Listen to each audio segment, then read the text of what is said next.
بجد ألف شكر لصاحب الاختراع ده. طول عمرنا بنرمي الغطا بتاع الزيت ده وما نعرفش إن هو مهم جدا، وأتحداكم تكونوا جربتوا الفكرة دي قبل كده.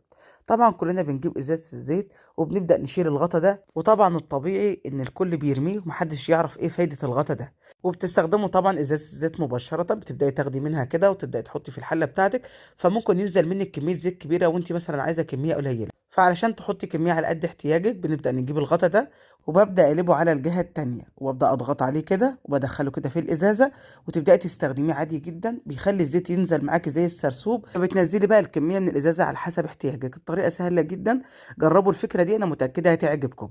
ما شاء الله مفيش أحلى من كده. زي ما انتم شايفين كده انا بقرب لكم بوريكم شكل الازازه بيكون عامل ازاي.